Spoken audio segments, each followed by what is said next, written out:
We're up bright and early. It's Thursday, February the 20th. Good morning and welcome to your perfect day start of the morning brief. I'm Kayode Okikilu.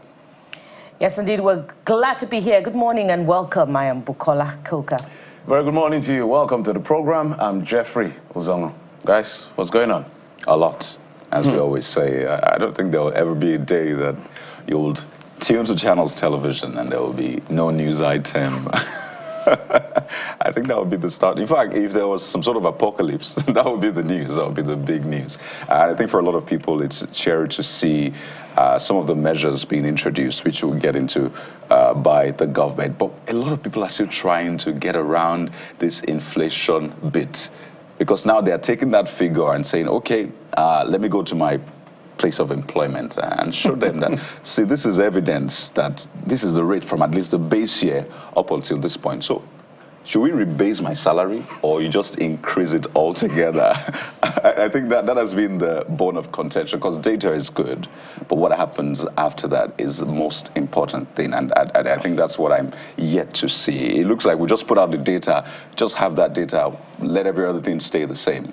But it shouldn't be like that. Data is meant to be for planning action, but I'm not sure I've seen that action just yet. So that's what I'm tracking. A lot of people are still trying to wonder, should I rebase my salary or just let this thing make sense? I think God is calling for an increase in salary. But I think it's too much of an early days for people who don't understand how these numbers and economics work. Let's say it again. It's not a drop, not a decline. Exactly. Everything about these numbers, what they call reference years, more like the price reference year, is 2024. The weight reference year is 2023. And then the number of items on the basket has now increased with additional about 200 of them. There's even in the division what they call classification of individual consumption according to purpose has increased from 12 to 13. So there's so many changes. So referencing it back to back on the last year is not really that what it should be, even though you say December was this, January was this. This is more like a new phase to really know whether whatever President Bola Tinubu is doing is really working. So perhaps it's early days. The only thing it does for what they call economic agents, which includes household, firms, and government, is that for government, for instance, it gives them a good posturing. That we're doing a lot now, and things are actually going to look forward and look better in the future. But besides that, if you go to the market and expect inflation to affect the price of goods and services, not yet, not now. It's too early as far as this is concerned. You know, monetary policy will announce their measure today, which will impact what will happen with the firm. So at the end of the day, I know Nigerians, and that's what I try to suggest to anybody who becomes president. We've been through a lot. We want this thing to happen like yesterday. So I think that's the little explanation I have, Kola. Oh, well, as Kadi has asked, what happens afterwards, particularly because this is not the first time that there'll be a rebasing. During the administration of former President Goodluck Jonathan, I believe that there was a rebasing. That was GDP. This is CPI. That was GDP. This is CPI. But GDP is coming too. Yeah, GDP is what has happened after that? That's my own question. That's what I'm saying is early days. Has South Africa not since overtaken, it was projected to overtake Nigeria as the largest economy in 2024? We're no more first, second, not third. Oh, not third. We're around third or fourth. Okay, so what are the efforts at economic expansion? The recent rebasing that was done, some service sectors were said to be, better performing than the other ones that we expected. So, what are the real efforts of the administration that we're seeing in many sectors of the economy to shore up revenue? For instance, we're hearing that there's an increase in production of crude oil in recent times. What has that done, to foreign exchange reserves? There's so many other sectors that we can look into. The Immigration Service is projecting to increase in its revenue base. As a matter of fact, you can also look at the budget. It's been increased as well. But the allocations increase into sectors that are expected to get increased. Good question. The health sector, the education sector, the agriculture sectors, key sectors that will, increase our export, increase human capital development. So the key questions are what happens afterwards. Big question. And of course, we'll stay on these issues just to ensure that the data we used to say, shouldn't data we good job? But don't expect to go to the market and see things drop. It's not It's not going to happen. again. exactly. Yeah. So if the prices are increasing, it's only fair to have the wages and all things that get into your pocket increase as well. So that's the take home for me. But let's get into big topics we have for you on the show this morning. And it's some sort of cherry measure, I must say now. The implementation is another thing entirely, and that's why we're taking a look at it on the show this morning. It's in a bid to reduce the rise in incidents of petrol tanker accident and explosion. Well, the Nigerian Midstream and Downstream Regulatory Authority has introduced a new policy, some of which include, from March this year, trucks exceeding 60,000 liters will be restricted from loading, and by the fourth quarter, the maximum capacity will be reduced to 45,000 liters. But will these be enough? And how will they affect productivity? Also, how will they be implemented? And away from that, we'll head to what's going on in the digital marketing space and talk about mastering digital marketing. Let's find out what all of that means on the program. And we're huge on entertainment today. Yes, we got you covered as we go over to Nollywood, where our focus will be on this new movie titled The Artifact, a thrilling adventure film about 4 friends traveling across Nigeria to uncover 3 precious stones hidden in a lost artifact. A couple of the actors will be joining us here, yes, on this truth table. So you don't want to miss this. So from the screenplay story of 4 friends, we go to the real life story of 3 sisters who are also into these screenplay. Shots that are breathtaking for me. Yeah. So real life story of 3 sisters, Bukola. Oh yes, we're staying with Nollywood. The Damina sisters, 3 siblings revolutionizing the filmmaking industry. So we'll talk about their real story and their on-screen story as well. And then, so it's a bumper package. And then we're not done. We head to the art of stonism. What does this big English really mean? That's why you have to stay on the program. Have you heard that word or seen that word before? Well, we'll break it down for you. What does this mean in art? We'll find out. A lot of art on the program.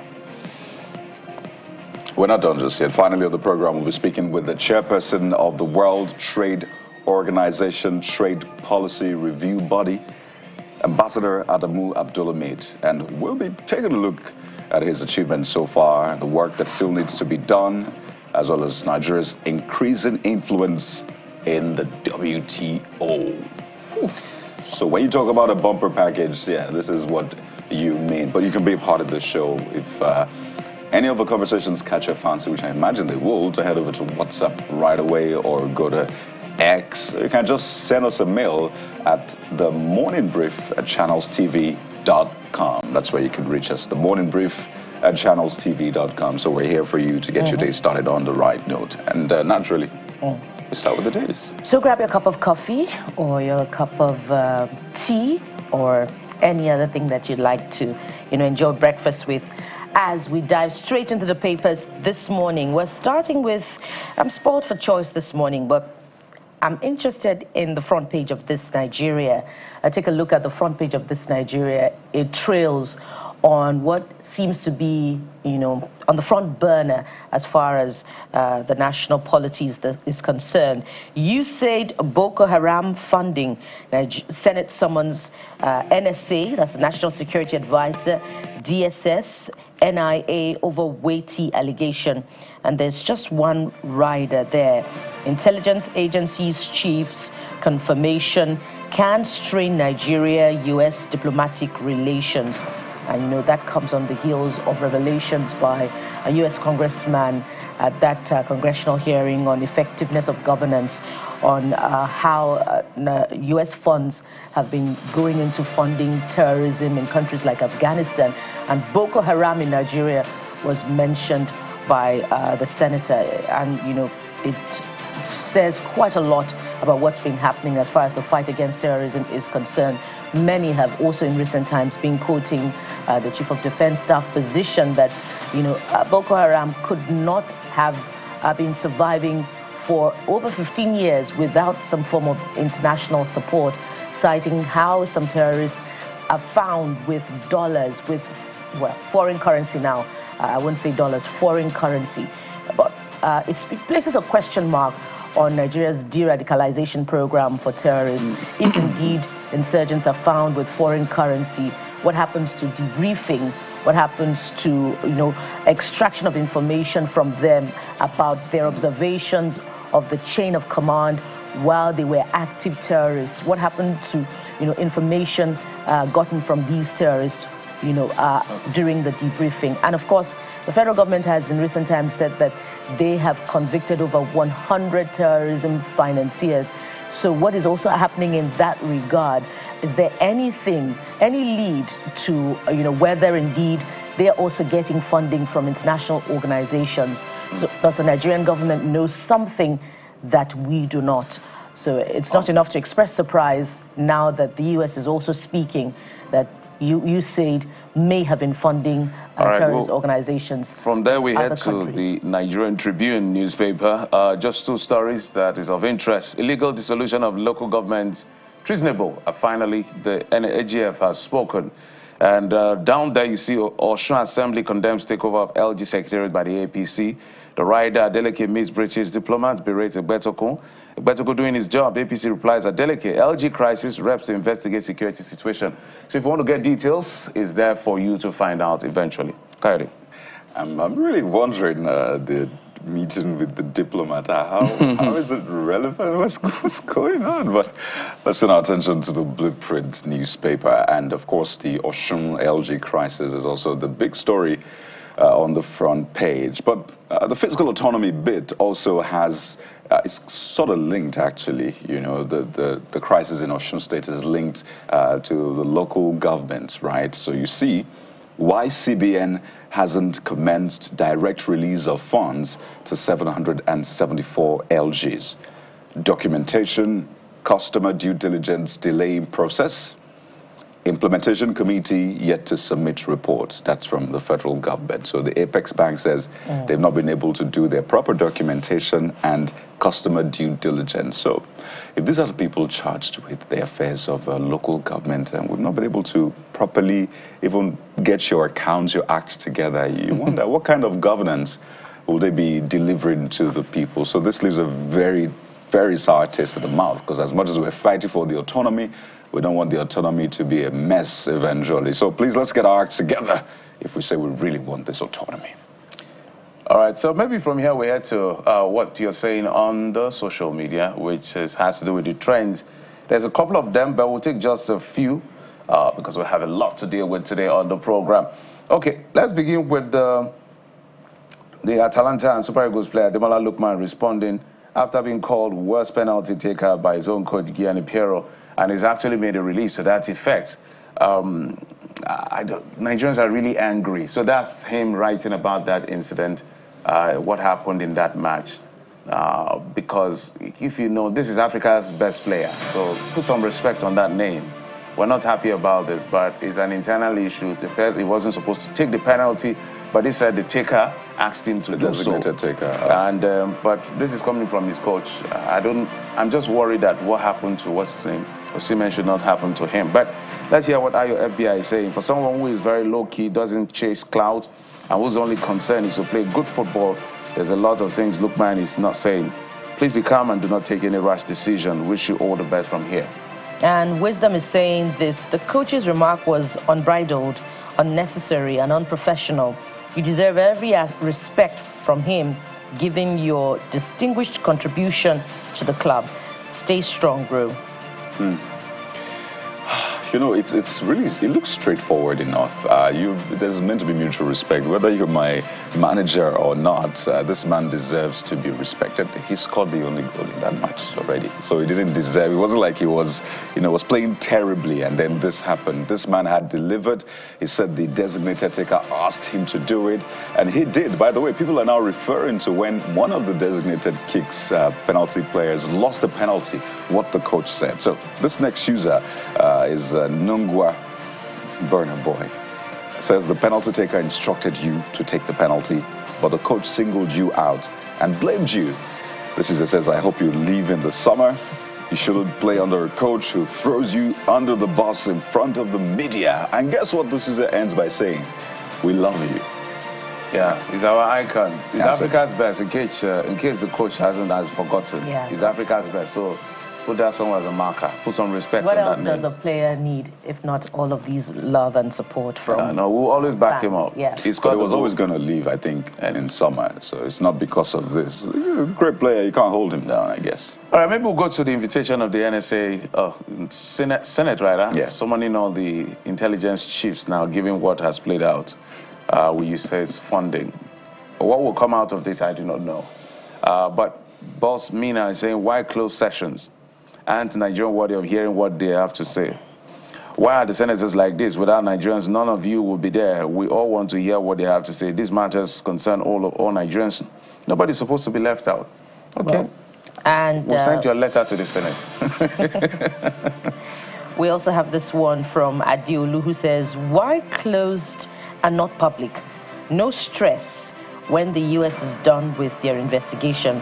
I trust Trump. He will call their names out. Well, that's characteristic of the President of the United States. But good question there. It's already causing problem in Adeolu, Ukraine. Why close doors? I think that's the issue a lot of people have with this. Even during the budget defense, just ordinary, what did we use the subsidy money for? I said, let's go in close door session. So you can imagine this one. And the most we've been able to, will I say, divulge or uncover with terrorist financiers is that Dubai case. I remember that case. After that, we've not seen anything. The previous government promised that we will name and shame. Nothing happened. So I don't know. I'm not holding my breath on this one. And James says it's now Nigerian government want to take the matter serious. Yeah, it's been on since just after 2010. Goes on to say, if they like, they should investigate daily into the matter. Trump won't release U.S. aid to Nigeria again. See what you played with there. Never, the Caesar says. Well, it's a suspension. Whether you like it or not, the U.S. still needs a sort of soft power in one way or the other. Anyway. Yeah, so I don't think it's going to be a total end. I think it was just a power play.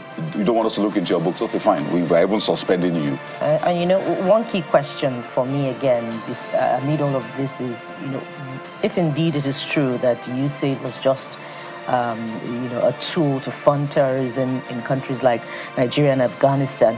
For Nigeria, what does the U.S. stand to gain if there were indeed covert operations like that? So let's put it rightly. Stand to gain from they're Nigeria not funding to terrorism. destabilize? I said if indeed. So, please, that's the operative word. Yeah. It's an allegation that, yes. For me, there's a lot of internal and external politics being played out. But hey, we'll get to find out, as Skyda said, we just want to see the outcome of all these investigations. It's not the first time we're seeing. Nigerians are really tired of investigations. We just want to see answers and results. If somebody is found guilty, prosecute, let them go to jail if they're found guilty. We'll take a quick break. We'll come back. We have a lot for you on the program. Stay with us.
So let's get started with that all-important conversation around the movement of petroleum products. Sadly, what is meant to be simple process, move it from one place to the other without incidents, has led to the loss of lives of dozens, even scores, particularly in northern Nigeria. We've also seen some tankers fall over and people scooping petrol, and you're almost screaming at the top of your voice, come on, you know that this is dangerous. So what happened afterwards? Well, the government, through the NMDPRA, gave out a policy introducing this policy that from March, trucks exceeding 60,000 liters will be restricted from loading, and by Q4, the maximum capacity will be reduced to 45,000 liters. But how are the operators receiving this? How will the implementation look like? Is this feasible? Is this where the problem really is? Well, we're joined on the program by the president of the Nigerian Association of Road Transport Owners, that's NARTO, Mr. Yusuf Othman. He joins us from our Abuja studio. And joining us via Zoom is the president of the Petroleum Products Retail Outlets Owners Association, it's Petron, Mr. Billy Gillis Harry. Gentlemen, good morning. Welcome to the Morning Brief. Good morning, and thank you for having me on your show today. Well, I don't know how you are receiving this new policy by the NMDPRA. So let me begin with Mr. Othman. Restriction on 60,000, and by Q4, the restriction will be on 45,000 liters. Is this the way to go? Are you all in for this new policy? Yes, good morning. We're all in the new policy, no doubt about it. As much as we appreciate the consequences of all these recent crashes, we are pained by the development afterwards.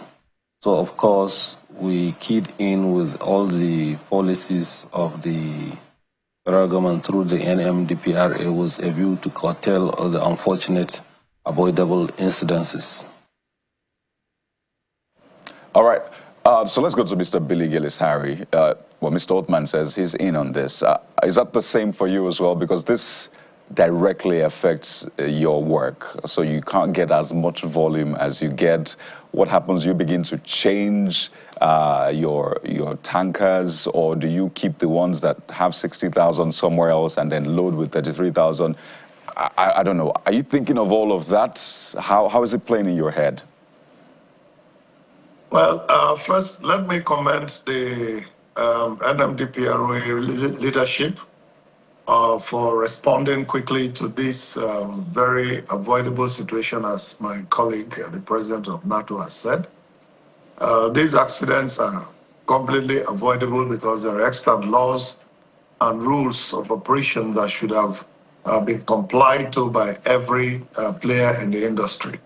So it is commendable. And yes, it impacts directly on the retail outlet owners, but Nigerians' lives and Nigerian routes and Nigerian infrastructures, effective use to stabilize and grow economy, it's more important and overrides any kind of benefits that retail outlet owners will have.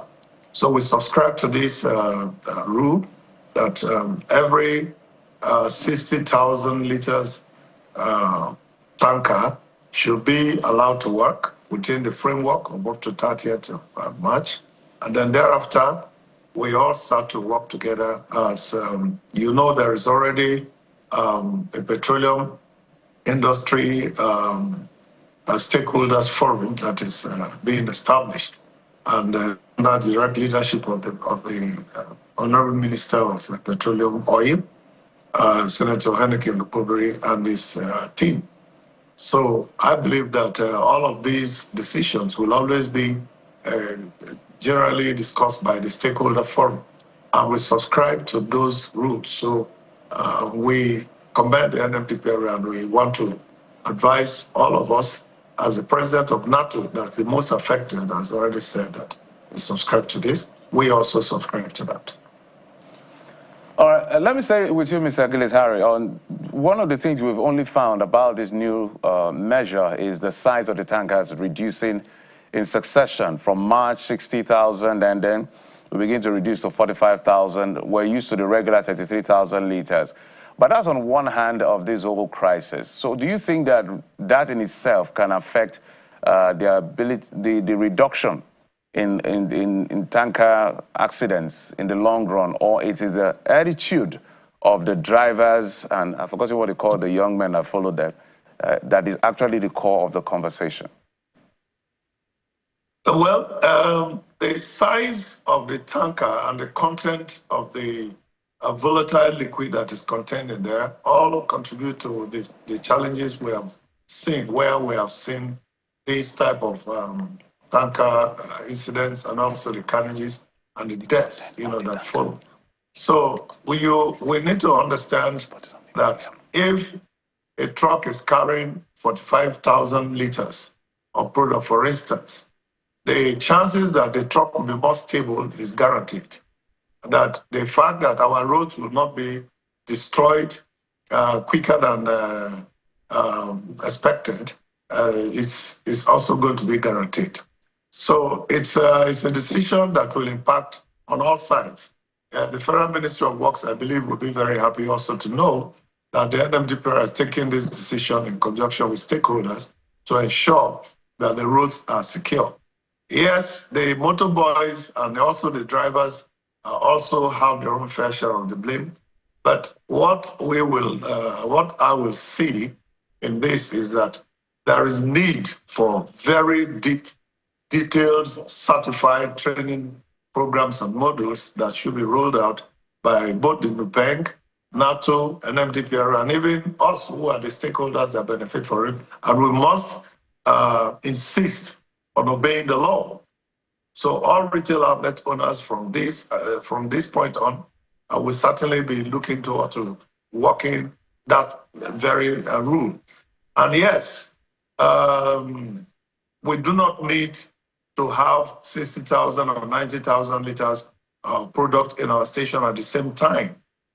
The reasons were simple. When you pay for product and you have them all loaded in one truck, it comes, quicker. But also recall that in today's financial challenges, the amount of money to pay for 90,000 liters of product is quite high. The cost of the truck is very expensive. And if there is any accident that happens, that is a major destruction, not just only to the company, not to the retail outlet owner, not to the owners of the trucks like NATO and other agencies and associations that are there, but the whole country. Because each time these incidents occur, the roads are affected very badly, the human lives are lost, and one life of Nigerian is too many. So we think that there should be a holistic approach, and I believe that the NMDPRA is up to task, and they will certainly do what is needed to ensure that Nigerians are safe, and the business of providing petroleum products to Nigerians are effectively regulated. Mr. Altman, let me come to you. At the end of the day, it's about compliance, it's about implementation. We've seen regulations not being complied with. So there's a lot that falls on your table and that of Mr.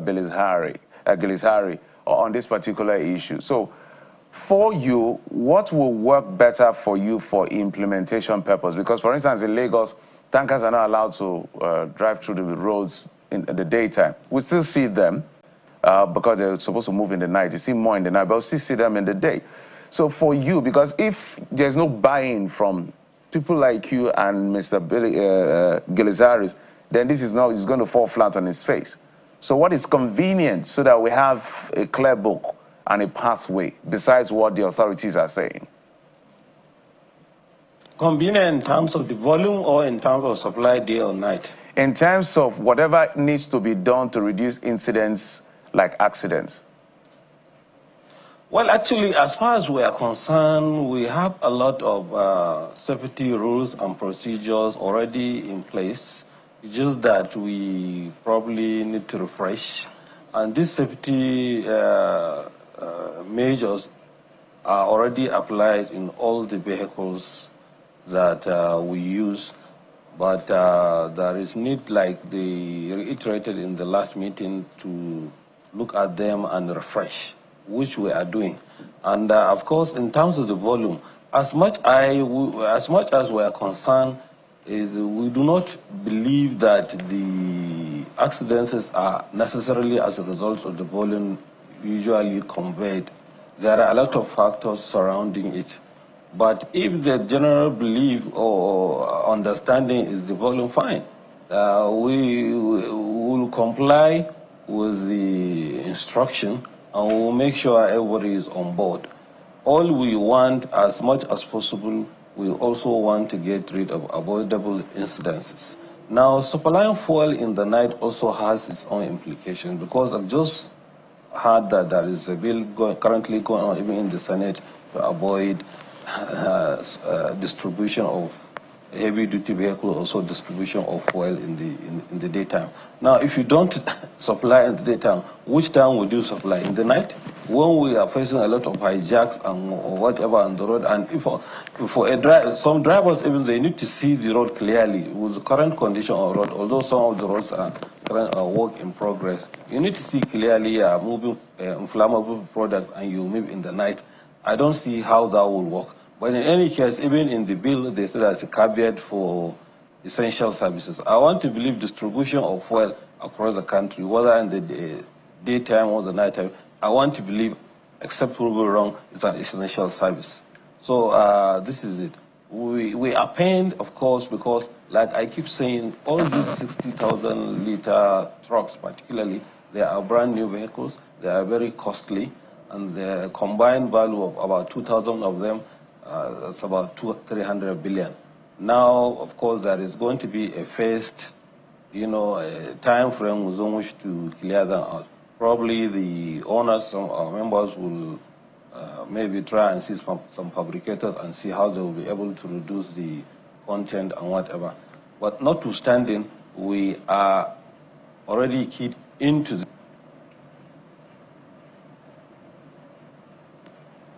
Oh dear, Mr. Othman. Okay, I think Mr. Othman is back. Mr. Othman, go ahead. Yes, so we are keying in, and we'll try and ensure that we key in almost all the points noted, and we'll sensitize our members in that direction. So you say that the 60,000-liter vehicles are costly and they would have to be phased out. Who's going to bear the cost of the phasing out of those tankers? Would it be the oil companies or members of your association? That is our concern. All these vehicles are private investments. So private investments are usually belong to private individuals, some financed by themselves, some financed by the bank, but all the same, they are all investment, and naturally when you invest, you expect to have certain returns at the end of the day. So now if you are cleared, then it's something else. But we are not averse to the government policy in this respect. We'll see what we'll do. There is enough time probably from now to the third quarter or last quarter of the year to be able to look at it holistically and see what we can do in this direction. Now, you said something critical. I'm going to stay with you for a bit, Mr. Othman. You said that these accidents are not just caused by volume alone, that there are other factors. I'd like you to speak to that, particularly because we've had this conversation before on this program as well. And some of the information that came through was that these tanker drivers, more often than not, are not trained, that they're just employed. Who takes responsibility for the unwholesome consequences that we have seen, particularly if these tanker drivers are not trained, as the information has come to us? Well, it's easier said than done. You cannot buy a vehicle of about 150 million and just put driver straight on the road without necessarily putting him through the rudiments of the business. So I do not want to believe that the drivers are not trained. But for the purpose of what we are doing, we are engaging the drivers, and we train them at least twice a year, especially those drivers that are working for major energy marketers and other big companies.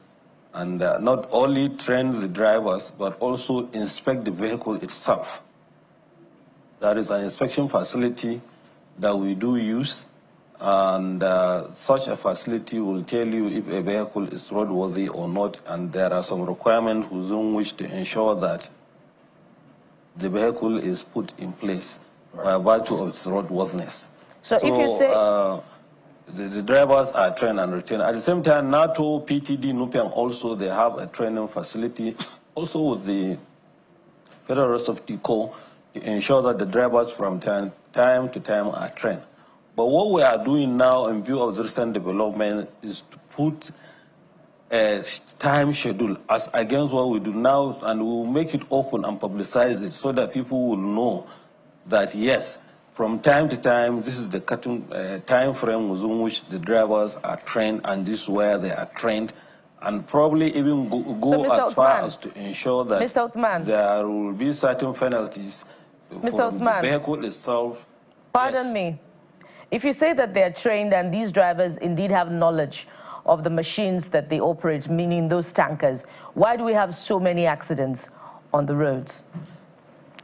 Yes, I told you there are a lot of factors that lead to an accident. Let me tell you, there is very strong correlation between a number of accidents and the condition of the road that the drivers fly.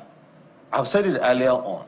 One of the major catastrophes we had in the accident is the one at Port Harcourt, and the road was, of course, work in progress. The condition of the road is work in progress. The one that just we had at Diko, there is a road from Abuja to Kaduna to Kano. It's also work in progress.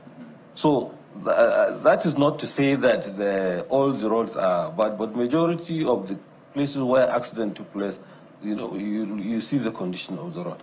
However, the general belief is that when there are issues, we look at the condition of the road, the condition of the vehicle, and the condition of the driver, and to a large extent, even the public response after the incidents. There are some responses that are positive, there are some responses that are negative. If sometimes a vehicle will fall down without even opening, the public will force the tanks open and they'll start scooping the fuel. So it's part of the orientation and the meeting that we are doing. Who is going to be the first responder usually in such circumstances? What are the safety team that are required to ensure that they are in place in such kind of incidences? All right, if you can hear me, Mr. Othman, so obviously there are other factors that are not being sorted right now. So it's not just the volume. By the way, some have said that even the trucks cause some sort of road damage as well. But there's also the state of the roads, which you mentioned. There's the state of the drivers. There are other factors. So it looks like the government is just dealing with one of these many factors, while the other factors still remain, a lot of them largely unresolved. But let me go to Mr. Billy Gillis-Harry and just ask the practicality, because that was something I asked you earlier on. Perhaps you might want to speak to some of the points raised earlier. But more importantly, I'd like to know how many 60,000 trucks do you have, for example? Is it 45,000 or 33,000? How many do you have? And what will be the implication of that? Would you have to, if you have, or maybe colleagues that have, will they sell it off? Will they repurpose it? What exactly is the plan with that? Well, most of my members have trucks in excess of 150. And as soon as this information came, we tried to do a very urgent emergency meeting to alert our members exactly what is going to happen. But as you know, what is in the public eye is NATO as owners of trucks, and also NUPENG, that is the head of the PTD, that's the tanker drivers. What we intend to do is very simple.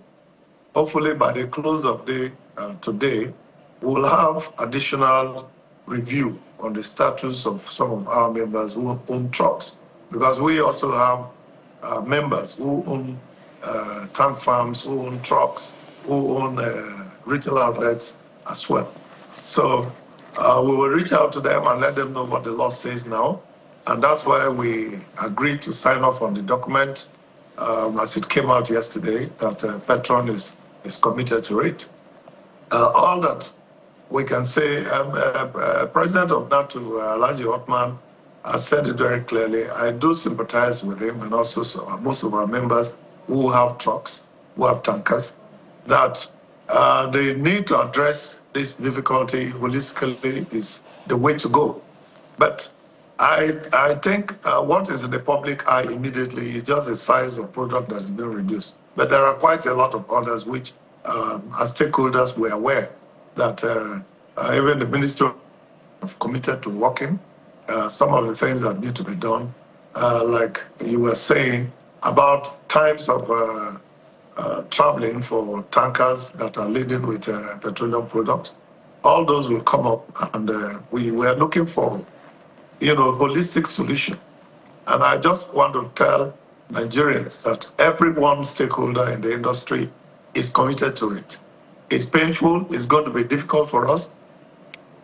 Those 60,000 liters that are going to be phased out, it means that 15,000 liters of those trucks will not be used. We have to think what is the way to go forward. And I'm sure that businessmen who are willing to obey the laws, as Petron is, we will encourage our members to find out a very clever way out of how to make sure that those 15,000 liters or the extra 30,000 liters that will come out of, because we also have members who have 90,000 liters. So, but the cost is heavy. And this is where we as retail outlet owners will support the owners of these transfer facilities, that the government should come to their aid.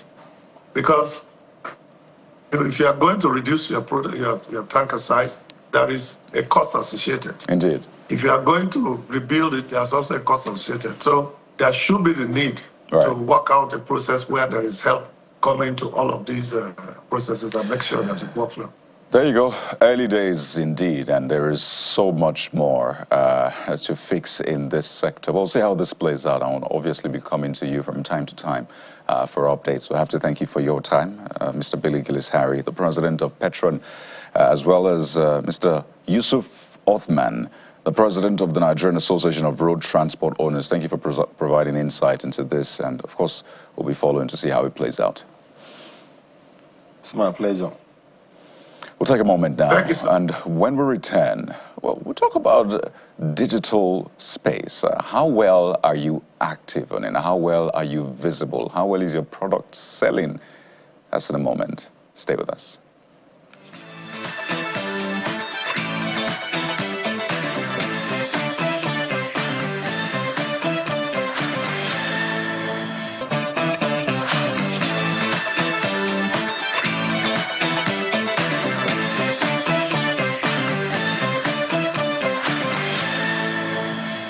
Don't you just wish you could sell petrol online? Well, you can't. But for the things you can sell online, this conversation is exactly for those items, either your brand or your product, your services. How well are you maximizing the online space? Talk about SEO, search engine optimization, all those, in quote, big terms will be broken down on the show this morning. And we're joined by Henshaw Jacobson, digital marketing professional from our Abuja studio. Good morning, Henshaw. Welcome to the Morning Brief. As I said earlier on, all of us, well, some of those products obviously can be sold online, but for the ones you can sell online, for the brands you're able to put online, what should the average person understand about the online space? Because we all want to be prominent. We all want to trend in that sense. You all want your posts to get clicks. But first, why is it that what you want is not what you get most times for a lot of people? What are the mistakes that people make, Henshaw? Okay, thank you so much. So the first thing, people need to understand that social media is a social platform, so it's not like a marketplace. So one of the mistakes I see people make is coming to social media just to sell. It's a platform that you are actually supposed to bring value, and then from your value you attract people, and then you'll be able to sell to them, because nobody wakes up in the morning and pick up his phone, I want to go to Instagram or Facebook to buy, except they're actually looking for something. So most of us are using social media is for social connection, to relate with people, to know what is happening. So that's the first mistake that people make, thinking about social media as a market platform. But if you begin to see it as a platform that you need to create value, you need to let people, first of all, know you, like you before, trust you before they can buy from you. I think that will solve a lot of problems. So there's a process to it, just like I mentioned. People need to, first of all, know you. They need to like you, and they need to trust you before they can buy from you. And then another mistake that people also make, thinking that when they run adverts, they are going to just get all the sales like that. Because social media marketing, when we are discussing digital marketing, social media marketing, you need to understand marketing first before talking about the tools. So it's a combination of you understanding marketing and then understanding how to use the tools. So most people, they just focus on how to use the tool, the platform, just making posts. They don't understand marketing. So the basic of marketing is you being able to create something of value and then packaging it in a way that people will like it, and then selling it at a price that people will be able to afford and then pay for it. So those are some of the things people make. And then so someone, for example, you want to promote your events or your program, and they just go online and be running advert. There are so many other events going up. So what would make me want to leave my house, come to attend your event? What will make me want to buy your product? Right. What will make me leave other things and then join you? So those are some of the mistakes people make, just thinking about, okay, yeah, let me just go and do advert and do advertising. I will buy without understanding the marketing, without selling something that people want to buy. So those are some of the mistakes that people make. There are others who will share as we go ahead. Certainly, but I think it's as simple as this. It's about the followership. People just want that followership one way or the other. And that's actually the big question a lot of people have been asking. So let me just put it straight to you. For those who are saying or thinking, why is it that my followership is not growing? I've been at 100 followers for 2 years. And now I'm at 102. 2 is not bad in the space of 2 years, right? But first, what's the best way to increase your followership count? And I understand that some people buy followership now. Is that a right way to go? Okay, on buying followers, I will not even tell my enemies or advise them to buy followers. So most times you just get robots on Instagram, and that's a very bad investment. So you are paying for something for robots who don't exist anywhere. They cannot buy your product, they cannot engage, they cannot even refer you to anybody. That's very, very wrong. I will not advise anybody to do that. So most people who are doing that, maybe they just want people to feel like they have some level of followers, or maybe for social proof. But for some of us, we're able to tell. So that's why you see someone have millions of or thousands of followers, and then the engagement, and you look at the metrics, very, very poor. So that's a very wrong way. But growing followers, if you look at, let's just look at some of the people who are gaining traction online, and then see what do they have in common. They have content. So people just want to blow, and they don't want to grow. They don't want to put in the work. So first of all, you need content. If you just think about some of the people that are trending right now, that are driving conversation on social media right now, whether it's TikTok, Instagram, or Facebook, X, they're all creating content. That's the main thing. That's how we'll talk about bringing value. So if you're creating content and then you're consistently putting out that content, of course, you're going to attract people. So if you, let's say, I want to go into fashion, for example, I need to start creating content around fashion. I need to start creating content. Marketing is very, very important. You need to start creating content that people will see as value, and then from there you attract people. So the next thing you can also do is content distribution. There are some person that we got to know today just because a particular person reposted them, or some platform mentioned them, or they got featured on some XYZ platform. So it's one thing for you to create content. It's another thing to get that content seen by the people that want to see that content, and that's where content distribution comes in. So you need to be able to create content, one, valuable content, and then you need to also be able to intentionally put that content in front of people that will see and then that will like. So that's where you can begin to partner with other people, maybe influencers, some other brands, and then get their content on those platforms. And they use so many other strategies like digital advertising, like a lot of them. But first thing, you need to create content and do that consistently. Valuable content that people want to consume, not what you like, what will solve problems to your target audience, and then be able to distribute that content, and then be able to use other strategies like paid advertising to get the content seen. Because just like you creating a product or open a shop, or you want to sell a product and you have a shop, right, and then you don't open it, people don't come, so it's not selling. So content, should be able to treat your content as a product, get it seen by other people, and then you attract people to you. I'm glad you said valuable content. I think a lot of people take it for granted that anything is content. Looks like anything is content these days, but we also need to think about our society. Are we really adding value, or we're just putting out stuff for views and clicks? But I want you to speak to artificial intelligence and how it is changing the dynamics, right? I could just sit down, ask AI to develop content for me, a shoot plan, even the camera angles, distribution plan, the captions, even generate images and videos for me. And I've not lifted a finger in that sense. Well, yeah, I have. But to what extent are you seeing artificial intelligence change the game, and how can people leverage on it as the case may be? So in terms of productivity, getting things done as fast as possible is really helping a whole lot, so you can quickly get things done. But then again, there should be a balance to it, because sometimes I'm in a meeting and having conversation with somebody that is supposed to think, somebody that I expect that this person is creative and is thoughtful, begin to pick device and trying to go to AI to get all of those information. So it has helped a whole lot, but then again, we should be able to balance it. We have a brain. Everybody has a brain that can think and then create something. So AI is helping a whole lot. But I wouldn't also want people to depend on it, because at some point, your creativity will be down, and then you not have independent thinking again. You won't be able to think for yourself. So AI is powerful. It's a thing that I think everybody should learn it and then grow with it. So you can use it for productivity, like get it done exactly. So there's so many of them out there that they can use for anything. But the powerful one that, in terms of, let's say, copywriting, for example, it's helped a whole lot. So for me, for example, I like to put that human touch into whatever I'm creating. Maybe I'm telling a story, and then I can use AI maybe for proofreading or maybe for reviewing, but not completely depending on AI to generate ideas. I can use it for research. I can use it for like proofreading that I mentioned, but depending solely on it is something that I will not encourage. Well, Henshaw, it looks like a lot of people are already neck deep in it. And, well, for some people, they can tell when you've used AI for things. But for some others, they can't tell. And that's the majority, so people don't mind. Since the majority can't tell, I'm good and fine with it. But on a final note, getting paid and making sure that you make money off it, what's the appropriate way to price yourself, your services online? How do you come up with that pricing that is appropriate quickly as we wind up?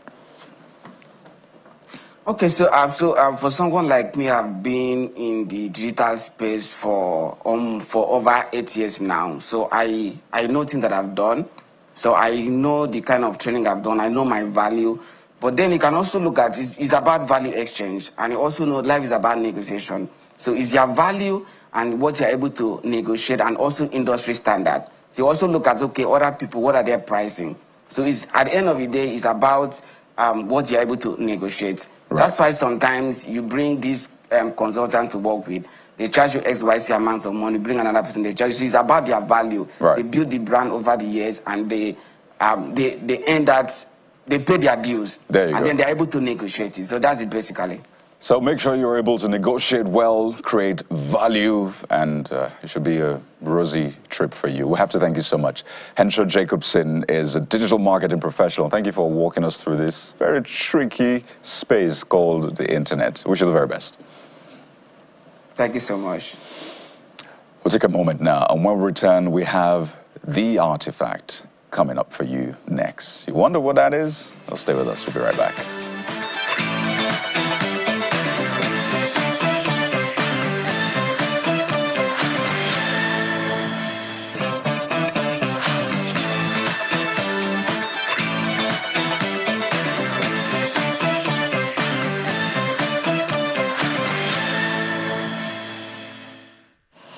Now, if there's one field that cannot do without the buzz of social media, you could call it marketing, it is Nollywood. It is the entertainment scene, and we're headed right to that now, focusing on this new movie by Tolu Awobi, aka Lotana, The Artifact.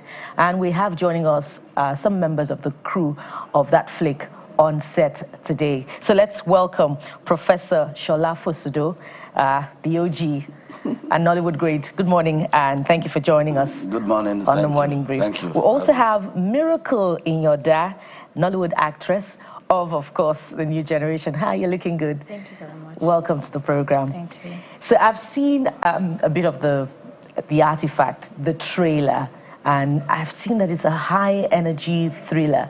So, Prof, what does it feel like, for a member of the OG, going into taking on that challenge of such an adventure? Okay, thank you. It was an exciting opportunity for me to be part of that project, The Artifact. I've not been active in the movie industry for some time. But when I got this particular script and read through it, I said, this one is going to be a bang. And I'm sure Nigerians should wait for it. It's not the normal kind of story that you find in Nollywood. The plotting of the movie, the characters, the locations, the mise en scene, the sound, the editing, everything professionally done. And I'm proud to be part of it. And I'm sure, when it is out eventually, Nigerians will say, okay, this is one of the best movies that we've had, sometime in Nigeria. Interesting. And I understand it was shot across 7 states, and it's showcasing part of Nigeria's culture. We'll get to the cultural significance, but let me come to you now, Miracle. This is, not your first film, of course. Yes. It's one of the first few films that you featured in. Share with us your experience, and particularly, how challenging is your role in this film? Okay. I've been in the film space for a little while now. I started a few years back. It's a passion that I've loved over time, and I think this is what I want to do. So my role was really challenging, given that it was not like the usual thing that I do, and then when I first got the call, I was really excited about it. And when I read the script, I'm like, is this even possible? Is this are we going to really do this? And then we got on set and we did actually what was in the script. I had a few things going on for me. I felt ill at the time, there was a time I had, PTSD from, Really? from something. Yeah, the role, I needed to embody the role, and part of it was, it took me back to, because I used to live in Jos, my family was in Jos, and then covered with the whole insurgent stories and all of that. I had experiences in them. So there was a part in the movie that, okay, something like that occurred, and then it was really deep for me, right? So it was really amazing. That's what I can say. Beautiful. We're glad you're able to share the story. Thank you. Let's come to the cultural significance now. 3 stones in an artifact. And these young persons are on an adventure, and we can see, the beauty of Nigeria come alive from. I haven't seen the story, but I've seen the flick. Prof, speak to us about how relevant this is to, our culture. Well, the character I played, the senator, was formerly a commissioner for arts and culture, the middle belt of the country. And at that time, he retrieved some artworks. And in one of the artworks, the Fatima, that was the name of the particular artwork, there was 3 stones inside. And he knew about these. But he was not the curator of the museum. So because like most of our politicians, this particular senator is very greedy.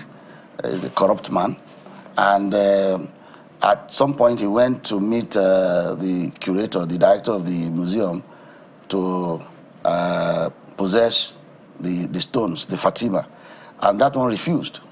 The professor, played by Bimbo Manuel, but he was furious, and then planned to actually get the Fatima from the museum, but the prof did something that was very unusual and very uncommon. He went to hide the stones in different parts of the country. That's why shooting the film, he had to go to Ilesha, to Enugu, and then some part of Jos. So he went to hide the stones and left a note inside the artwork that only his son could decode. Right. So, and then the senator, had a mafia group. He arranged for that artwork to be stolen and to be planted on the professor's son, who could decode what's written in the Fatima, and what's written in it is where the stones could be found. So eventually, the boy, when he was traveling, the bag was swapped, and when he got to where his friends were, you know, and she's one of those friends, and opened the bag and just found an artwork instead of his clothes. You know, what's going on? Just at that time, the Mist, whom the senator had engaged, I mean the mafia guy, called the boy. That yes, you are familiar with that, item. Now, you are going to do some business with me, all right? So, and they engaged him, you know, to look for the stones with some huge sums of money. Of course, you know, our young people too, because of greed, that everybody wants lots of money in this country. You know, they decided to go on the adventure, and they actually went to Elisha, to Enugu, to Jos.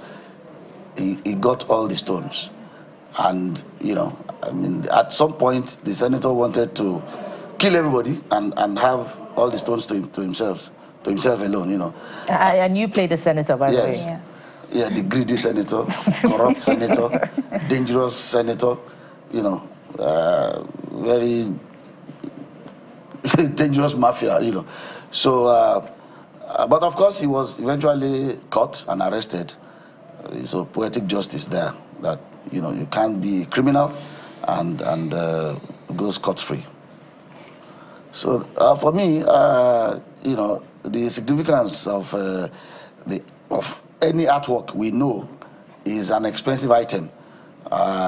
Some people those who are art collectors, they don't care to buy any kind of painting or sculpture work for thousands or millions of naira. But this particular one now has, you know, precious stones in it, and so it makes it more precious. Valuable. I mean, more valuable, and everybody wants it, you know. So, but because of greed, you know, what eventually what will happen is that the correct thing will be done.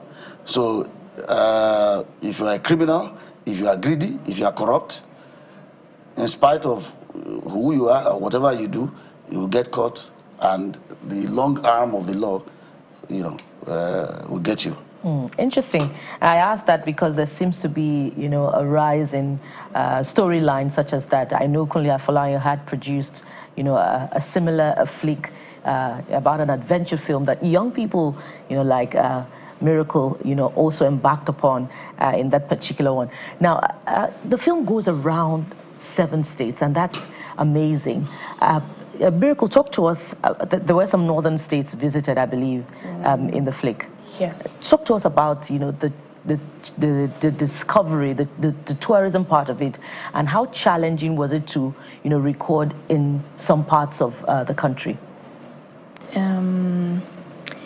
Well, I think there were not much challenges per se, you know. First of all, traveling around across the states were engaging and beautiful. It was a beautiful experience for everybody, especially for people who had not traveled before. You know, majority of the people here, I don't know, I wouldn't say, but they don't like to. Don't get opportunities to go outside Lagos most times. But people who traveled with us really felt that it was a beautiful experience. So moving from Lagos to Osun State to we passed through Benin as well, and Enugu. For me, I haven't gone to Enugu before, so it was just really good, you know, meeting the people, their food.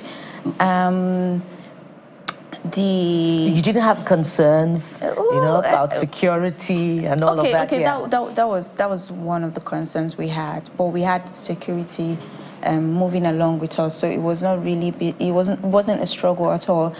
Personally, I love to travel. I travel a lot. I think I've been to 20 states. out of the 36, more than 20 states. So it was just like a normal thing. It was just like another thing that I love to do. But for others, I'm speaking for others now. I believe so. For the security part, like I said, we had security personnel always going with us, and then they were helping us in some places where we need to speak with people, or we need to control the crowd, or we need to get things in place. They were helping us. And then for the trip generally, we had the production team, they were very excellent at planning it. You know, they made it very, very relaxable for us. So we didn't have, for journeys that were very, very long, we will have places where we will stop, you know, and rest, and then continue our journey the next day. They gave us a lot of food. I will not lie. There was a lot of food. I mean, it didn't feel like we were filming or we're doing something strenuous. It felt like everybody was on a cruise, you know, doing what they love to do. And so when we got to, we were on our way to Jos. We stopped at Kefi, you know, Nasarawa State, and then that was when we stayed, and then we continued to Jos. And then when we got to Jos, it was the season where it was very, very cold. So my beloved people from the West experienced something that I'm sure they had not experienced before. Before, right? Yes, and it was really, really cold. And then because I grew up in Jos, I felt it, but not as intense. But I was trying to console my people and tell them, welcome to my beautiful city. And Jos is very, very beautiful, I would lie. You know, the blue sky. People were like, oh, okay, this place looks like a small London. I'm like, yes, I'm so proud of my city. So generally, the experience was beautiful. We didn't really experience any difficulty per se. And then generally, God was really in the project, because there was no accidents, there was no alarming situation, maybe kidnapping or something. No, it was really peaceful, and it was great. Yeah, and that's reassuring. Yes. The shots are amazing, and you know, it speaks to the potential of the film to market Nigeria, not just you know, within our own space during the cinemas, but across the continent itself. Prof, you said something earlier about how you know that, you know, this film is going to be a bang. For some producers, you know, they just produce, and by faith they hope that it's going to be big. But what do you see about this film that makes you confident that it's going to be a success at the cinemas? I believe it's going to be showing at the cinemas, right? Definitely. Yeah. It's well, everything about the film, beginning with the story idea, the narrative. You know, I don't know how the writer got to put all those things together. It's not a common story. As I said earlier, the plotting, you know, the twists and the turns, the rising moments, the conflicts, you know, and then there are different levels of themes in the story. You had the love story, you have a family story, it's a detective story, the theme of greed, as I said earlier, corruption, you know, different levels of things to learn, and then put in just one story. And what I found very exciting, as I said earlier, was how you could think that, okay, let the professor, let me go and hide these stones in different parts of the country. And then he knew that during the shoot, they will be moving around, you know, like that. That for me is courageous. You know, most people, when they want to do films, they will want to do something that is just very convenient for them, you know, in a space where they won't have to spend so much. But writing, you know, that kind of script, and knowing that he was going to direct and probably produce, and moving, I mean, in the script, putting all those things there, I think is not a usual thing. It's not common, you know. So that for me is a great point. And then the casting was really very good.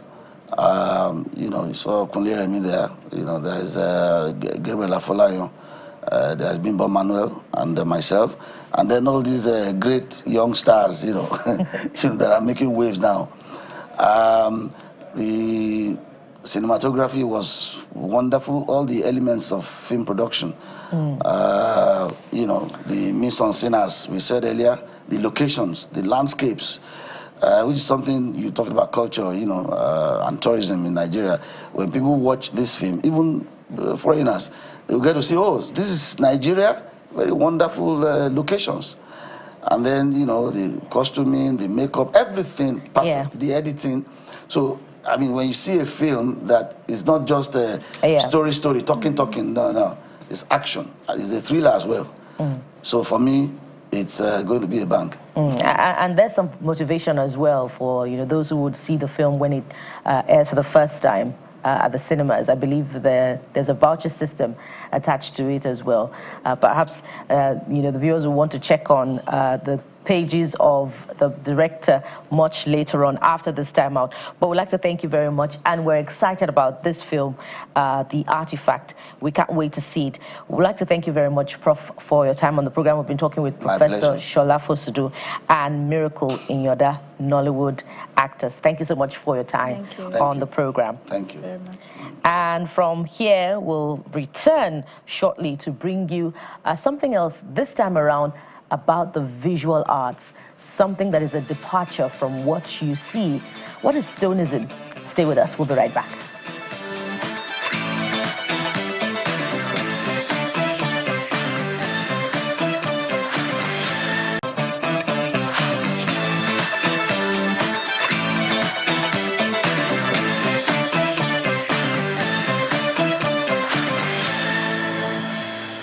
This next conversation reminds me about a line in the scripture that if you fail to do something, stones may just be raised to do them. We're joined on the program by Toluwalope Ajayi, visual artist, and she's curating a movement. It's called stonism. Toluwalope, good morning. Welcome to the Morning Brief. Good morning. Thank you for having me. I've been looking at that term, stonism. Look it up on the Urban Dictionary. Look it up on some other platforms, and you see different definitions. But you're doing something very interesting with stones. Those same stones we trample upon, that we pick up to stone, maybe people or some other things.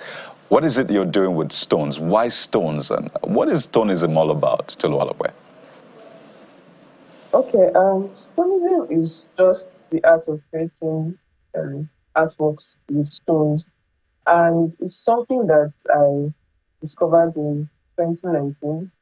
I was just trying to find my expression, to find my identity in the art world.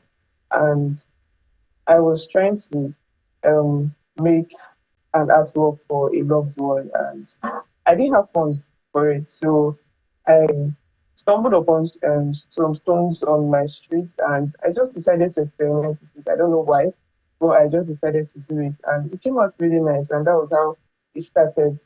So from there, I decided to make it a movement because the outcome was really beautiful. I looked out for reactions from people, from friends, and close people, and everybody was like, "Oh, this is nice and it's different. It's different from what we see everywhere, what we see every day." And that was how the whole thing started. So I just decided to make it into a movement because I would also like other artists like myself to experiment with it. It doesn't necessarily, I use gravel, and later on I would also like to experiment with other types of stone tables. So it doesn't necessarily have to be gravel. So definitely there's no movement without followers. So I just made it into a movement so that other artists can follow and can also experiment. And it doesn't even have to be stone. It could be other things around around your environment.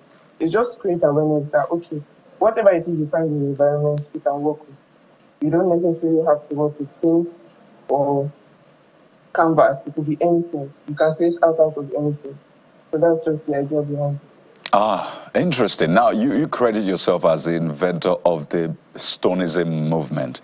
Now, some will say they've seen stone art from time immemorial. So what's the difference between stone art and stonism? Is there a difference? And walk us through eventually your creative process then. Okay, in the past, there have been stone artists in the past who have worked, and um, in the ancient days, it was mostly stone carvings. Like people would carve images on stones to create artworks and art pieces and all that. But I decided to work with broken pebbles of stones. I'm not the first person to work with stone, but I decided to make it into a movement. That's why I said I'm the inventor of the movement, because it has not been a movement. It's just there's stone art, yes, but it hasn't been created into a movement. So that's why I said I'm the inventor of the movement. So mine is different because I'm working with stone pebbles. I'm creating images using the pebbles. I'm not carving on stones. Oh, interesting. So your creative process, I'm really curious about it. How does it work? So do you go to, first, where do you go to get your stones from? Do you have a place where you mine these stones, or any kind of stone just works? And are you choosy? You say, "Oh, this is too rough," or "this is too small. You're not fit for use," by, the master stonism artist. How does your creative process work, Tilolape? Okay, so I don't have a place where mine yet. Hopefully, in the future, I would. But what I just do is I go to sites where people are building, like uncompleted buildings, where they have gravels. And sometimes I beg them, I have to beg them for it because I know that these people buy the stones with their money. So, and the gravel is expensive. So I beg them for it. So please, can I have some? When I'm going, I'm always with a bag. Either I'm with a tobacco sack or a poly bag or something. I can even empty, I can empty my bag and just pack stones inside just because I want to get stones. And people will be like, "Oh, what do you want to use it for? Like, what are you doing with stones? A lady like you, what are you doing with stones?" And when I explain, they're like, "Okay, you can have some. You can have Ah. some." So that's how I get my stones. And I don't get to choose those. I don't get to choose. It's when I get home. When I get home, I can now start selecting the fine ones and the rough ones. That's what I do. And that's the beauty of art, being able to use whatever you have and to make something beautiful out of it. In fact, it's meant to be the art of life. Whatever happens to you in life, whether it's rough, whether it's smooth, small, or big, make the most of it. So it's beautiful that you're championing this movement. And I know that as a kid, we used to pick up a lot of things. You're just walking on the road and you want to pick up nail, you want to pick up things. And parents say, "No, you don't pick up everything," but it looks like it's working out for you and you're making money from it. What is the movement like now? How much movement do you have about this movement in terms of people now buying into it, some type of followership, maybe you're mentoring, teaching people? What's the movement like today? Okay, so what I've tried to do is to teach people about it. I don't have followers yet because I've not really done so much. Even though it might look like, oh, I'm doing a lot, because my fellow artists tell me you're doing this, but I feel like I've not done enough yet. I still want to create more awareness. I still want to talk to more people about it. And I would also like to have, if possible, have art critics. I would like critics to critique the style of art and the movement. And that is when I will be sure that, okay, I'm really doing something um, that will stand the test of time. I know that right now it's it's a lot and it's good, but I still need critics to um, critique the style of art. So I'm just trying to create more awareness and to make people know more about it. That's what I'm doing right now. Well, two more questions. How lucrative has this been?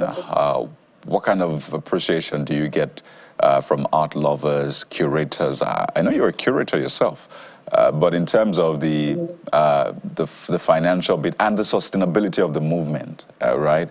How has it been? And what's your price range? Okay. Well, it's not been easy. Initially, it was quite difficult to make people accept it because when they see the work, they'll be like, "It was late." That's in Yoruba. Like, which one is this again? Which one is this one again? You people, you have come again. That's what they say. But over time, people started appreciating it. I started making sales gradually, and thankfully, I got people who actually helped me, like Mr. Tunde Odulade, Mr. Sylvester, who helped me to create more awareness about my art. And um, it's been moving gradually, although it's slow, but at least it's moving. Then my price range, well, I don't know why that question always gets people to chuckle. well, Okay, you know what? We'll come to your gallery to find out. We'll come to your gallery to find out. Let me just let you off there. But it's been very interesting talking with you. I just had a brainwave. Maybe you could have this sort of group arts experience where people get to bring their stones and have this, just do some sort of artistry work. You know how you have people do sip and paint. You can also have sip and do stone art. I think it would be interesting. Lots of life lessons there. You just gave me a good idea. Thank you very much. You're welcome. You're welcome. I will be speaking with Toluwalope Ajayi, who is the stonist artist, and then the inventor of the stonism art. Thank you so much for your time, Toluwalope, and wish you the very best. Thank you very much. We'll take a moment now. When we return, there are more women doing great stuff, and we're not done with them just yet. This next segment will interest you in a lot of ways, so stay with us. We'll be right back.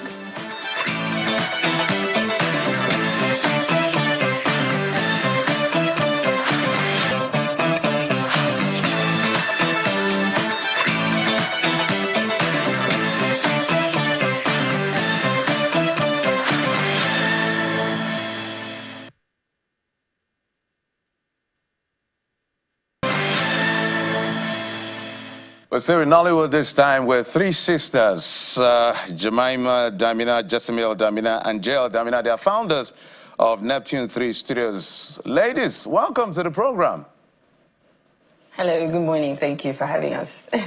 So let's begin with identifying who is who so that we're very clear on who we're talking to. So let's start with you. That's Jemima, right? Yes. I hope I pronounced the name. Hi, everybody. Good morning. And, yes, Jemima. Jessamine, right? The next person. Or to the extreme. No, the next person is Jael. Okay, Jael is the youngest, I know. Jessamine is the one at the extreme. Yes, yes, I'm just. Okay, welcome to the program. Your name carries a lot of weight. Your father, Dr. Abel Damina, is a very phenomenal preacher in Nigeria. And when they remember him, they remember a lot of things as far as Nigerians are concerned. But let's talk to you for a moment about your craft. So generally when we see, they call it preacher's kids, we expect them to toe the line of ecclesiastical path or becoming preachers like their parents. But why did you choose this path? And all three of you zoomed in this direction. I think it's really great because our parents have been very supportive from the first time we ever mentioned wanting to do film. We'd always been raised with, great movies, Disney Channel, Cartoon Network and things like that. But I think that what really inspired us to really go into this field was our love for film and just seeing how Nigerian films were not globally recognized the way Hollywood movies were. Was something that was really, put in our hearts to really want to change or want to bring a difference to. And that's what really started the whole project. Because I know we started out singing and then our love for film grew. And then my parents were really supportive because once my dad saw that we had little, like I would take a camcorder and I would record my sisters and I'd say, oh, you guys come and watch my home movie and we'll watch it at the end. Jessie used to write like short stories, like prose and poetry like that. And then Jaya was just really supportive of all of us. And she was always like, you behave like a star. She is a star. And then my mom just said, you know what, all three of you have this talent. Why not do something with it? You have a writer, you have a filmmaker, you have an actor, you have a star. Why don't you guys do something? And I think that that's just where that came from overall. Yeah.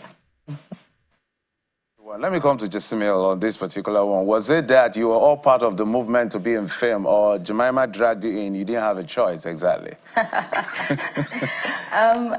I believe all of us sort of aligned at some point because we were all entertainment focused. And I think my father recognized this, and he has always been one to speak about global impact. So from a point of global impact, we realized that entertainment was one of the fast moving trends at the time in Nigeria. So film was the natural area that we settled in.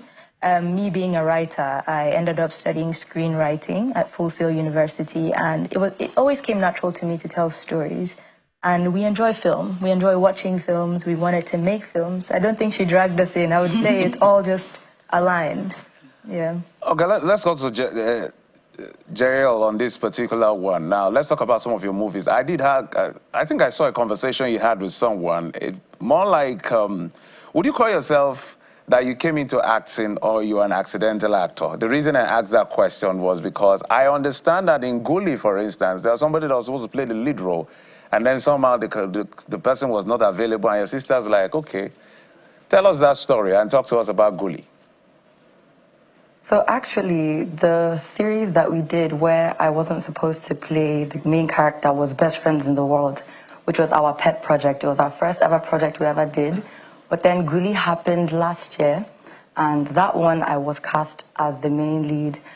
It was wonderful after taking such a long hiatus from filming and releasing projects. It was the first one we had released in a while, and it was amazing. It was also our first feature-length film. But Best Friends in the World is the project where I was cast because the main lead was not available. So that's how you came into this thing. So talk to us, Jemima, talk to us about some of the spectrum of your work. I'm going to talk to you about as well how it is, whether it's a challenging thing or it's quite easy to be able to work with sisters. You know, it's like teaching your wife how to drive as a married man is one of the toughest jobs in the world. You sometimes just have to go to driving school to do that. So how do you work with your sisters to be able to deliver on some of the projects and the projects you've done so far? Okay, I think, first of all, my sisters and I, it feels like we all share a brain, because usually sometimes before I even say something I'm thinking, they're already thinking it as well.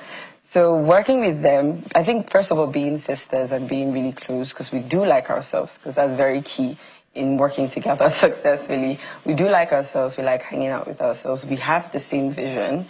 I wouldn't even say it's because we were raised doing the same things. I don't even know how it is. It's actually a blessing that we all like and enjoy the same things. So whenever Jessie has an idea or a project, or she's like, oh, Mama, I was thinking about this story, or let's do something like this, it's really easy for us to connect because we just have that vision of having that global impact on the young adults, youths mostly, because we have that passion for young adults. Because growing up, watching Nigerian movies, there weren't a lot of young adult films that you could watch. So I think that's why we got stuck on Disney Channel, because for my parents then, it was okay, it was child approved. But within Nigeria, there wasn't a lot of, family content that you could watch and enjoy. And I think that's where we found our calling. And we said, you know what, let's fill in that gap. And that's how we birthed our movies. We first of all started with New Girl. New Girl was a short film. Put it out on YouTube because there wasn't any other platform we knew of then, and it was a free platform, so we put that out there, and the rest is history. From New Girl, it turned into a series which was Best Friends in the World. Then there was a season 2, Best Friends in the World senior year.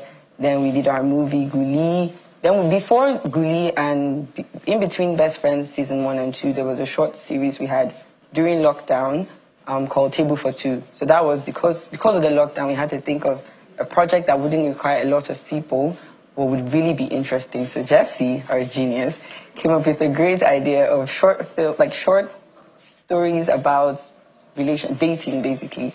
And that's what Table for Two is. And then Gully. And now we have a new project that we just finished shooting in December. I'm not going to give any spoilers, but it's a series. It's awesome. You guys are going to love it. But just stay tuned to our social media. We wrapped in December. Yes, and we're working on it right now, so. All right, so as we begin to wind down, who does what? So that we're clear on which role. I know that the youngest, Jeriel, is the actress in the mix. So who does what? Jemima, you do what? What exactly does Jessie do? So I direct, I edit, I cinematograph. I do the cinematography and I produce. Jad is the star. She's also like our sounding board, and she's our, what do you call yourself? Moral support. Moral support, right. And then Jessie is our writer, she's our production designer, she's our producer, she's our stylist, wardrobe. Everything basically that has to do with the look of the film. That's Jessie's office. All right, I'm going to come to Gerald in a moment, but let me ask you this. Let me come to Jessie. I know that at some point, because of the posturing of your dad in his theological outlook, he's gotten a lot of backlash and controversy around him. And is it that when you do some of these movies or when you go out there to do your thing and comments on social media, do people come at you because of the posturing of your father? How do you take that? Well, so far, we've actually not received much negative backlash personally or even on our own professional platforms concerning my father's work, which we actually believe in. We believe in his work. We believe in the gospel. So that's something we're all on the same side on. But since so far, there's been no negative backlash. However, if there were to be negative backlash, I mean, it's just part of the things that happen when you're trying to make a difference in this world. And that's what he's trying to do, bring people to the light of the gospel. And I think if people were patient enough to listen, to actually listen without judgmental mindset, they would hear what he was trying to communicate. So thankfully, there's been none. But if there were to be, I believe we know how to handle it. Most of them you'd end up ignoring. And the rest of it, if there are people that we're actually listening, we don't mind educating them as well. All right, fantastic. Let's come to Gerald. Gerald, I've been noticing when Jessie talks and when Jemima talks, they always call the star. Maybe you tell me why or tell all of us why, but how does it feel working with your elder sisters and being able to pull through some of the projects? Because is it that sometimes borderline they go professional and they go big sister-like? How do you manage that relationship to be able to pull out your work? It's something that we had to learn over time. I think the past few years, since our first project has really taught us how to handle the professional aspect and keeping it separate from personal. Of course, nobody's perfect. We have our on-set arguments sometimes. We have to go behind the scenes and, sort things out. But I think it's something that even now, I don't think it's something you ever get perfect. It's just something that keeps evolving as our personal and work relationships evolve. So yeah, I think it's very pleasant, especially for me because they're extra loving on set, and I don't think I will get that anywhere else on any other set. So it's a blessing to be able to act for them because they know me very well, so they know how to tend to my needs on set. So it's a wonderful experience. And as for them calling me a star, to be honest, when they say that, they just mean I'm very dramatic. I'm a very dramatic person. Since I was little, we have literal video recordings of me just bossing everyone around. Basically just being very high energy, always assuming random characters and just playing them out. So that's why the name stuck. And then fortunate enough, I became an actor, so. So fantastic. Well, there must be justice for mommy. I know I've mentioned your father a couple of times, but let's talk about the support system from your mom, especially. How much of that helps your work? Maybe let's talk to Jessie this time because she doesn't like talking too much. Jessie? Yes, because may I just say, my mom is phenomenal. She is the blessing that God gave us, not even our talents, not even anything else. It's our mother because she always sees in us what we can't see in ourselves. And before we became even Neptune 3, before we became Triple J Plus, when we used to do music, she always saw the potential of stardom and global impact. I know I use that word a lot, but it's a vision that my family has. And she always pushed us beyond our limits. She's the first investor in our projects, the first investor in our dreams. She's really amazing. She's hilarious. She's supportive. She also is our first, I would say in a sense, our first critic. She always prepares us for what's out there. So when she reviews our work, she'll say, well, I saw this. Don't you think people are going to notice that as well? And then we'll make adjustments. And she really shields us from the cruelty of social media. So she's amazing. She's amazing. Sorry, can I add to that? And another thing I'm going to say is she is I won't say she is the superstar behind all these stars. Yeah. Okay. And that's my dad included, because I feel like I'm about to cry, because she's really strong. And I know she's not really in the public eye a lot. She does a lot of work behind the scenes, but she's phenomenal. She's a very strong woman, and not in the sense of because she goes through a lot, but just because she's strong enough to see that, okay, you girls, this is what I believe you can do, and then that's it. All right, fantastic, great one. So shout out to your mom. Shout out to your I remember. I think I remember you guys when you were way younger. I've forgotten the name of your group. You were then maybe 6 years ago, and I also had the opportunity to also interview your father. So I'm quite familiar with the space. Thank you so much for coming on the program, Jemima. Thank you. To Samuel, Jail, so Damina, and founders of Neptune 3 Studios. Thank you so much for coming on the program. We appreciate it. Thank you. Thank you for having us. All right, from the arts, we'll switch gears now to issues around trade. And this time we're talking about World Trade Organization. You want to be part of this conversation. In just a moment, join us again.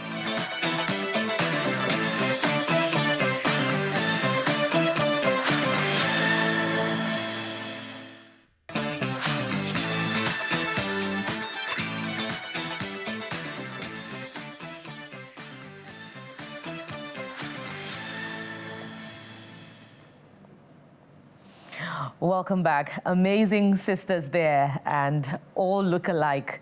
Beautiful part of Nollywood. So from there, we transit to another compelling subject matter, which is trade. And joining us on this particular segment of the program, we have Ambassador Adamu Abdul Hamid, actually the chairperson, WTO Committee on Trade in Services Special Session, who joins us virtually from the United States of America. Good morning, sir, and thank you so much for joining us on the program. Congratulations will be in order on your appointment, which is where I'm going to be starting from. Thank you so much. What this means for Nigeria. Of course, we have the Director General, who is also a Nigerian, proudly so. Nigeria shows off her contribution to the world in that space, and with your appointment as well. So let's start from there. Talk to us about that. Thank you so much. For the sake of background, let me say that the World Trade Organization, which Nigeria has been a founding member, and is doing a significant role in driving the world trade or multilateral trading system. The appointment is a recognition for excellence by Nigeria, and it is a recognition also by the international community of the present administration of Nigeria under President Bola Ahmed Tinubu. Usually, the appointment of this nature is considered in the WTO as one of the most important positions, and it is given to an ambassador of a country to the organization who is conversant with the issues, who has proven some expertise in various areas in the course of the negotiations in defense for his or her country. So, and it is also a recognition by the membership, the entire membership, to what the country's trade policies and economic policies are going on. So the appointment to Nigeria, it is at the right time. It is something that Nigeria will be proud of. It is something that is showing the world that Nigeria is playing an active leadership and role in the World Trade Organization, particularly this time around in the area of trade in services, which is the center stage, which is the future for trade in the global world. So let's talk about some of the relevance of, how do I put it now? Maybe not relevance is the right word. How Nigeria should actually respond or prepare to respond to some of the things we're seeing out in geopolitics as far as trade is concerned. We have trade partners across, from global south to the global north. Given the posturing of Donald Trump and some of the rhetorics we're seeing now from Europe, which we know eventually will escalate to some other things. We can now go down to China and even begin to bring that element in. How should Nigeria prepare for all of this? Because at some point we may be looking at it in isolation, but we're one global community. Thank you so much. Today in the global trade, the geopolitical crisis is actually affecting trade mostly in goods. So when you talk of tariff, of course, has to do with that area. Now, the preparation for Nigeria should be in the area of services. The services is what, of course, the global community, various countries in the world are redirecting their trading into services. Because services, if you look at the classification in services, it touches in various areas. Okay, now Nigeria should be prepared, and of course they are also doing well in the area of digital trade. So that should be the focus. That should be the area that we should put more of our emphasis toward, so that we can take advantage of the current global realities and of course the future realities in terms of trade. So as we are here representing the country, we are participating, representing the country in various trade negotiations. And we are doing it with the whole interest and the effort to protect the interests of Nigeria in trade. And of course, that is what every other country is doing here. But fortunately to Nigeria, as you rightly mentioned, we have the leadership of the organization. And of course, we also have now the leadership in spearheading the negotiations on trade in services. So by implication, it means Nigeria is recognized globally as a leader in the multilateral trading system. And therefore, we will do everything possible to ensure that Nigeria is benefiting more and more in the area of international trade. So let's get to the heart of it, or let's get deeper into the heart of it, almost like an invasive surgery right now. So US President Trump with the tariffs, China condemning the tariffs, of course, being impacted a lot by these tariffs. And the WTO plays a huge role amidst all of that. So I wonder, how is the organization internalizing all of this? I wouldn't say you have some sort of mediation role to play, but clearly you have to ensure that global trade across the world is facilitated and is moving as it ought to move. But with the introduction of these tariffs, does it put you in a very difficult position, with China also saying, well, this is not right? Of course, there's the role of Nigeria in all of this, or maybe Nigeria doesn't have a role. You could tell us, but how is this all playing out globally and for Nigeria, Ambassador? Well, thank you so much. You see, the World Trade Organization, or I can say the multilateral trading system, is governed by principles. And in these principles, we have what we call most favored nation, and of course the national treatment and transparency. So what is playing out now is really affecting what we call the most favored nation treatment. Because by implication, every member of the World Trade Organization is supposed to be given equal treatment to all members in terms of most favored nation, the exports, the import, and so on. So the increase of tariffs to other countries is like violating the most favored nation treatment. But in the case of the U.S. and of course the China, as well as other countries that were mentioned, like Canada, Mexico, that I think they are still trying to look at what should be done to address this issue. But in our organization, it is really creating tension, because whatever affects any member affects others. So therefore, we are calling on members to come back to the to the table, so that will be discussed as usual, so that the challenges being faced to be addressed, so that we can smoothen and we can lead the multilateral trading system more smoothly and it is as it's required. So this is the situation now. We are discussing in the organization, and we are encouraging the US, the China, and the rest to really come to the table to discuss, because what will only solve that problem is dialogue.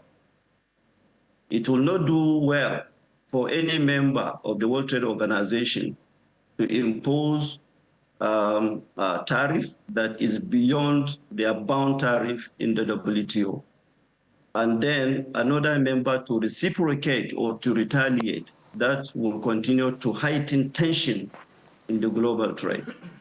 So what, as I said, must be done is for them to go into dialogue so that they can discuss and see the way out. But beyond calling on these countries to come to the table to negotiate, what exactly is happening to the WTO panel that settles such trade disputes? I believe that there are reports that China has lodged a complaint. There are concerns that the panel is unable to function. Yeah, actually, it has been an issue in the WTO, because WTO is the only multilateral agency that has that structure of the dispute settlement body, where when there is dispute between members, they can follow the process, and then the member affected will table that complaint to the body, and the body will look into the matter, and of course will do the needful in accordance with the WTO agreement. So it has been an issue where the appellate body has been in a comatose. So that has actually affected the function of the dispute settlement. But we have been discussing for a long time now, trying to see how we can revamp that dispute settlement body by allowing the appellate body to be reconstituted, because at the moment there is none. So, and it is part of what we are calling for the reform in the WTO, so that structure must be back, must be functional. But as it is now, the only body that is functioning is the panel, whereby we don't want the final consideration to stay.